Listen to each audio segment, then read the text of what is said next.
Hello students, good morning. So once again welcome to the channel. So today our topic is metal deficiency defect. Again from the solid state. Okay, and before this video we have already done about the metal excess defect, non-stoichiometric defect we are doing. And what is the meaning of non-stoichiometric defect? कि when the ratio of the atoms or ions get change after defect, कि defect आने के बाद जब atoms की ratio या ions की ratio में चेंज आ जाता है, तो इस केस में हमने अपना पहला पॉइंट करा था metal excess defect can create with two types, है ना. First was metal excess defect. अब मेटल एक्सेस डिफेक्ट के अंदर हमने दो टाइप पढ़ी, by anion vacancy and by the presence of extra cation. Okay, so our next second one is metal deficiency defect. अब metal deficiency क्या मतलब है? मेटल एक्सेस में हमने पढ़ा था क्या कि when the amount of cations, number of cations get increase. तो यहां पर क्या है? When the number of cations get decrease. Okay, तो इसमें क्या मतलब हुआ हमारे पास कि when the number of cations get decreased, कि जब नंबर ऑफ कैटायंस कम हो जाते हैं हमारे पास, ओके, तो हमारे पास कोई भी सॉलिड है. और एक चीज और लिख लेते हैं हम कि such type of defect mainly take place. ये डिफेक्ट कब होते हैं? Mainly take place in case of such elements which has variable oxidation state. Oxidation state.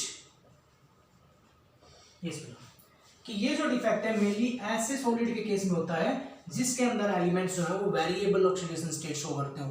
Okay, और वेरिएबल ऑक्सीडेशन स्टेट हमने 11th क्लास में भी पढ़ी है. मींस कि जरूरत पड़ने पर वो अपनी ऑक्सीडेशन स्टेट चेंज कर लेते हैं एलिमेंट्स. और all the D block elements show variable oxidation state. हमें पता है ना कि जो डी ब्लॉक के एलिमेंट्स हैं सारे elements variable oxidation state show करते हैं. फॉर एग्जांपल जैसे हम आयरन की बात करें तो आयरन Fe2 पॉजिटिव और Fe3 पॉजिटिव दोनों ही शो कर सकते हैं, करते हैं ना. अगर हम बात करें किसकी, copper, Cu positive, Cu2 positive. हम बात करें स्कैंडियम, Sc2 पॉजिटिव और Sc3 पॉजिटिव भी शो करता है, 1 भी करता है. अगर हम बात करें मैग्नीज तो मैग्नीज हमारा Mn2 positive, 3 positive, 4 positive, 5 positive, 6 positive, 7 positive. देखिए कहां तक की ऑक्सीडेशन स्टेट शो कर रहा है. तो ये ऐसे एलिमेंट्स को हम क्या बोल रहे हैं कि elements having variable oxidation state. तो ये जो डिफेक्ट है बेटा हमारा ऐसे सॉलिड के केस में ही होता है जिसके अंदर एलिमेंट, ऐसा कोई एलिमेंट प्रेजेंट हो जो वेरिएबल ऑक्सीडेशन स्टेट शो करता हो. ओके, तो इस केस में हम लेते हैं for example iron oxide FeO. देखिए ओके, अगर हम इसमें स्ट्रक्चर बनाओ क्रिस्टल स्ट्रक्चर तो हमें कैसे बनानी पड़ेगी ये.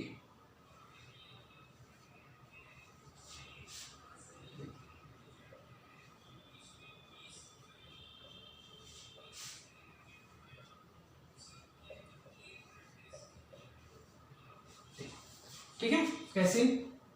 Fe di positive, O2 negative, Fe di positive, O2 negative, O2 negative, Fe di positive, Fe di positive, O2 negative.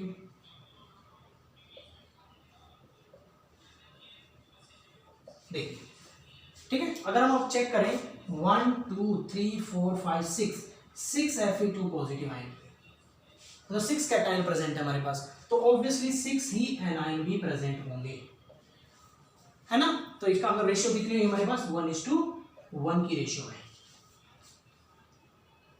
Okay, अभी हमारा मेन टॉपिक क्या है? Metal deficiency defect. तो होता क्या है अगर हम इस आयरन ऑक्साइड को हीट कर दें, ठीक है, होगा क्या होगा कि on heating iron oxide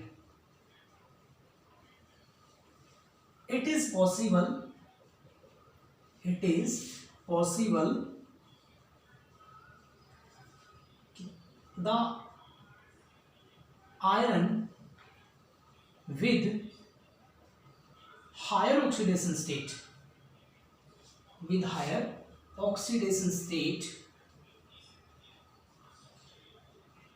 can replace the iron with lower oxidation state.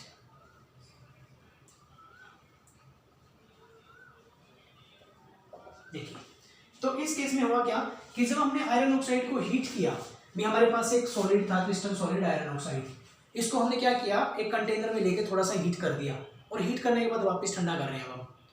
तो जब हमने उसको वापस ठंडा करके उसके क्रिस्टल सॉलिड चेक किए, उसकी क्रिस्टलैटिक्स चेक की, तो हमें क्या नजर आया कि जो आयरन था, कौन सा, विद हायर ऑक्सीडेशन स्टेट, उसने आयरन को, कौन से आयरन को, जो लोअर ऑक्सीडेशन स्टेट में था, उसको रिप्लेस कर दिया। कि हो सकता है कि कहीं पर Fe3 पॉजिटिव किसको रिप्लेस कर दे, रिप्लेस Fe2 पॉजिटिव आयन, है ना। तो Fe3 पॉजिटिव आयन आकर किसको रिप्लेस कर देंगे, Fe2 पॉजिटिव आयन को रिप्लेस कर देंगे। अब Fe3 पॉजिटिव पे कितना चार्ज है, एक आयन पे कितना है, +3 का। तो इसका मतलब अगर मैं दो की बात करूं तो कितना हो गया टोटल, तो 6 पॉजिटिव का चार्ज हो गया टोटल, है ना। और इस पे था +2, तो इसका मतलब यहां ले लेने पड़ेंगे हमें 3। तो इसका मतलब कि 2 Fe3 पॉजिटिव 3 Fe2 पॉजिटिव को रिप्लेस कर सकते हैं। 2 Fe3 पॉजिटिव 3 Fe2 पॉजिटिव को रिप्लेस कर देंगे। तो यहां पर दो जगह पर तो क्या हो जाएगा, हम चार्ज इंक्रीज हो जाएगा। Fe3 पॉजिटिव, मान लिया यहां पर भी मैंने Fe3 पॉजिटिव कर दिया,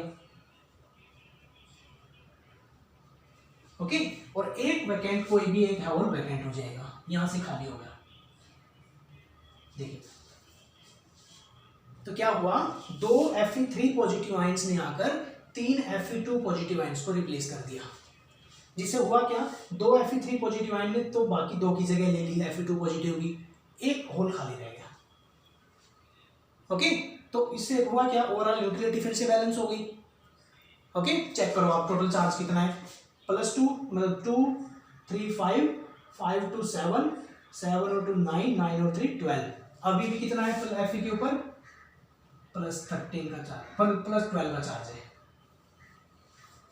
और पहले भी कितना था, 6 to 12, पहले भी +12 का ही चार्ज था, अभी भी +12 का ही चार्ज है। ऑक्सीजन पे भी आप चेक करोगे तो ऑक्सीजन पे कितना चार्ज है, -12 का चार्ज है। तो means after defect overall neutrality is balance, neutrality अभी भी बैलेंस है, लेकिन क्या हुआ, कैटायंस की क्वांटिटी कम होगी, मेटल डेफिशिएंसी डिफेक्ट, ओके। तो देखिए अब इस डिफेक्ट में चेंजेस क्या क्या है, क्या क्या चेंजेस आए वो देखते हैं। देखिए ना क्या क्या रिजल्ट मिला हमें, कि द ओवरऑल न्यूट्रलिटी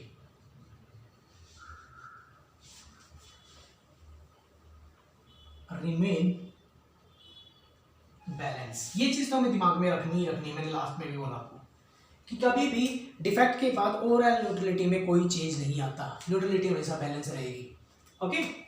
ठीक है, वैकेंट होल क्रिएट हो गया, मीन्स एटम का मास कम हो गया, means density get decrease, density get decreased, density घट जाएगी।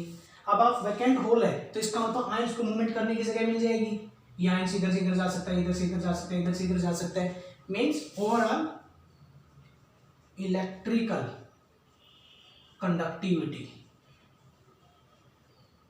गेट इंक्रीज्ड,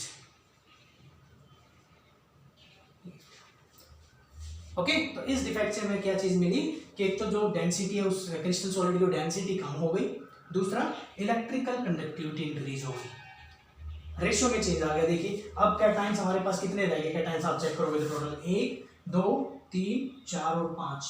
अब कैटायंस की क्वांटिटी 5 बच गई और एनायन हमारे पास 6 है, तो इसका मतलब कैटायंस की क्वांटिटी कम होगी, तो that is called metal deficiency defect, okay, and that is a very important effect. So many times numerical question can also be asked. इसके ऊपर न्यूमेरिकल क्वेश्चन भी पूछा जाता है.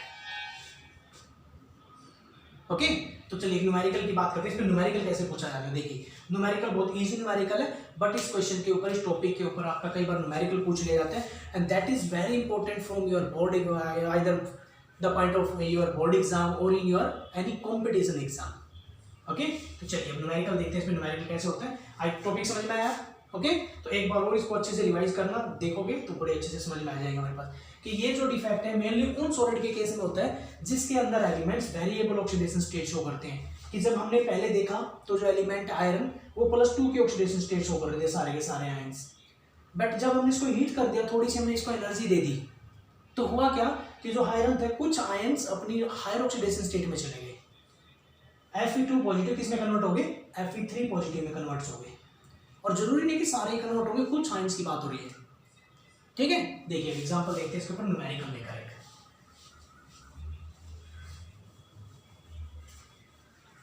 That is very important topic either in your board exam और in any competition exam, and so many times numerical question can be asked. Okay, देखिए मैं इसके ऊपर एक न्यूमेरिकल देखता हूं. देखिए कि the composition of A sample of iron oxide having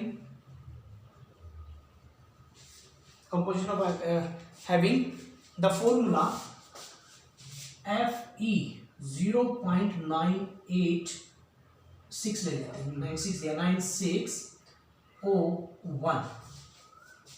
ठीक है, ये रेशो फॉर्मूला दिया हुआ है आपकी, कई बार बुक्स में आप देखोगे ये फॉर्मूला लिखा हुआ मिलेगा. Okay, what percentage of the ions, what percentage of ions of Fe2 positive and Fe3 positive are present. देखिए क्वेश्चन.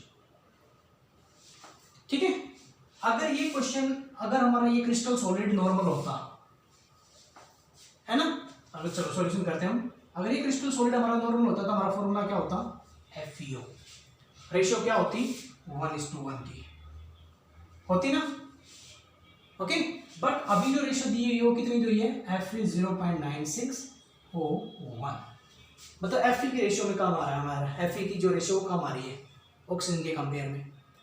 ओके, तो ऐसे क्वेश्चन को करने के लिए मेरे पास क्या है कि सबसे पहले तो इसको ओवरऑल को 100 में कन्वर्ट कर लो. कन्वर्ट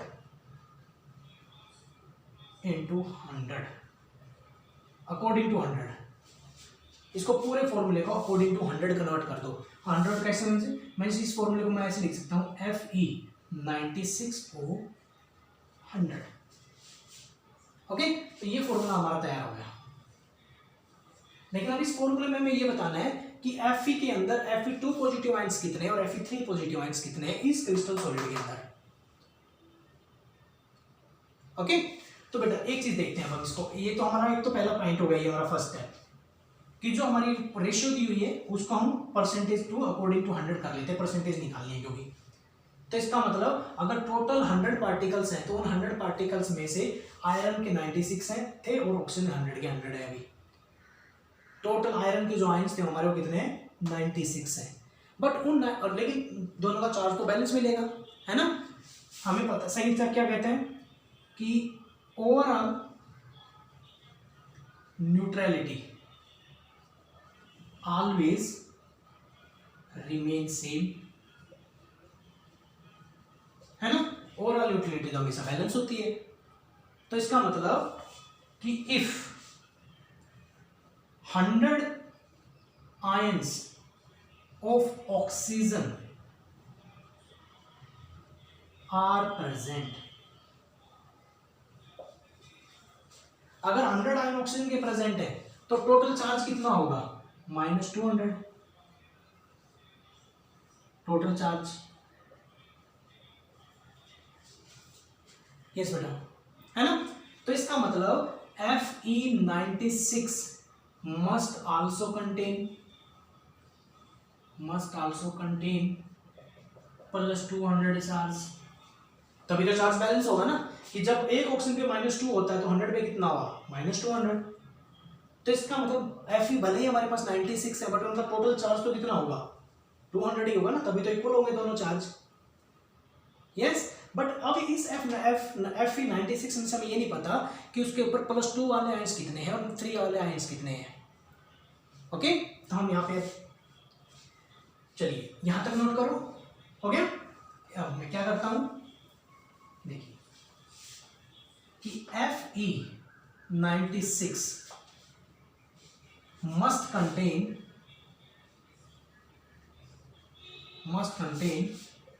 +200 चार्ज, है ना, कि इस 96 के अंदर टोटल 200 चार्ज होना चाहिए। तो अब हम मान लेते हैं कि लेट द पार्टिकल्स या आयंस ऑफ Fe2 पॉजिटिव, वो कितने हैं, वो x है, कि जितने आयंस के ऊपर Fe2 पॉजिटिव चार्ज हो वो x है। Okay, then ions of Fe3 positive कितने हुए, 96 टोटल थे, 96 में से x हमने मान लिया +2 वाले, है ना, यहां तक समझ में आ रहा है। ओके, और इन दोनों का चार्ज मिला के कितना होना चाहिए, +200 होना चाहिए, होना चाहिए कि नहीं होना चाहिए, यस। तो दोनों का चार्ज +200 होना चाहिए। मीन्स अब हम क्या करते हैं कि टोटल जो हमने क्वांटिटी मेजर की है x, उसे तो 2x, okay, total amount multiply by the charge, plus इसके ऊपर कितना चार्ज है 3, तो 3 × 96 - x, और टोटल चार्ज होना चाहिए 200। ओके, तो इसको सोल्व करो आगे, 2x प्लस इसको हम करते हैं 3 × 6 = 18, 3 × 9 = 27, 22 88 - 3x = 200। ओके, तो यहाँ पे बचेगा हमारा 3x माइनस का 2x प्लस का, तो -x = 288 को उधर ले जाओ, 200 - 288, तो ये बचा हमारे पास -x = -88, माइनस से माइनस प्लस, और हमारे पास ये आ गया। तो इसका मतलब यहाँ पर हमारे x की वैल्यू कितनी है, 88। तो वो x किसको रिप्रेजेंट कर रहा है, Fe2 पॉजिटिव आयन को,